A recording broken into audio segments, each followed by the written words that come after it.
James Lund is James, a wine guy. Purpose of this video is to talk about wine regions that can definitely use highlight, but also produce beautiful wines that are compelling and gorgeous for your wine table. Stay tuned.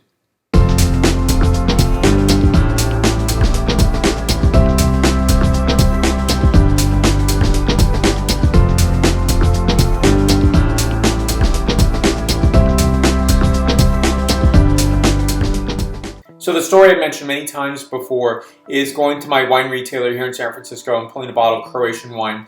And I thought this is the most amazing thing ever because in many ways it was, I'm being exposed to wine grapes that I've never had before at that point.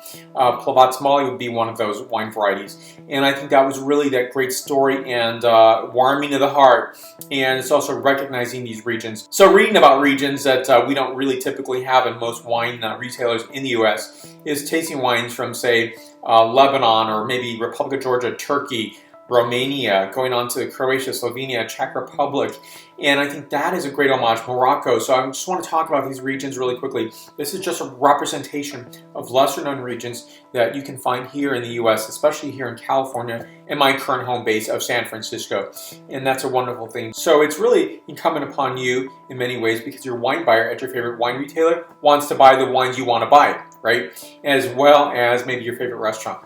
So I think the aim of many restaurants is to give uniqueness in their wine list and also to put wines together that you may not be exposed to and have somebody that's knowledgeable to speak about those wines in those regions. So it is within your capability of asking for these wines as well. So that's why I'm doing this video, because I'm passionate about indigenous varieties, but also international varieties that are grown in other places, not just for the sake of growing them, but for the uniqueness of that particular land and region and so forth. So here we go.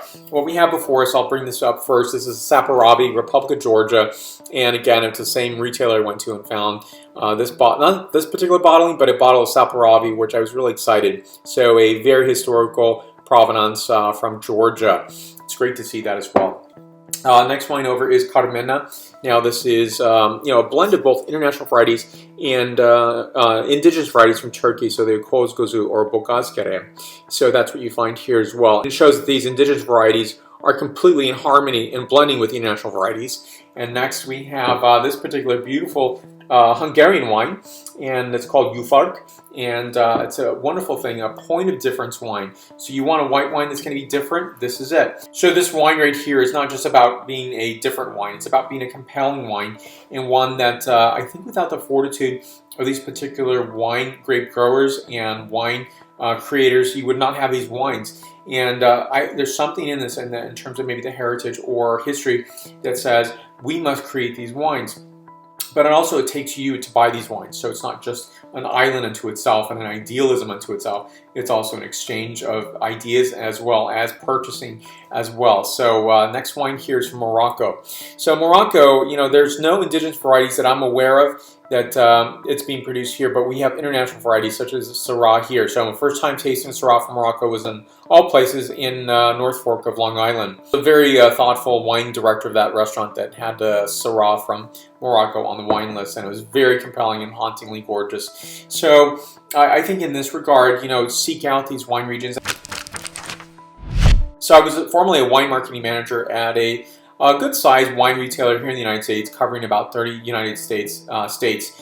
And I think that's a really interesting thing because going to the buyers or the unveiling meetings, shall we say, and you had all buyers there from all categories, not just wine. And there was a focus of what's trending, what's going to be the trendy, cool wine in the future.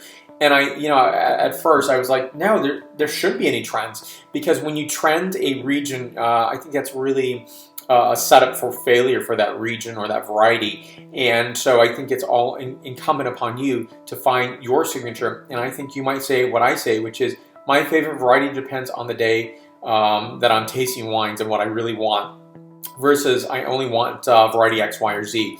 And that's the beauty of the world we find ourselves in today. The best of quality, the best of wine artistry, and the best of wine distribution times are right here and now. And that's a wonderful thing. So keep a lookout for these wines.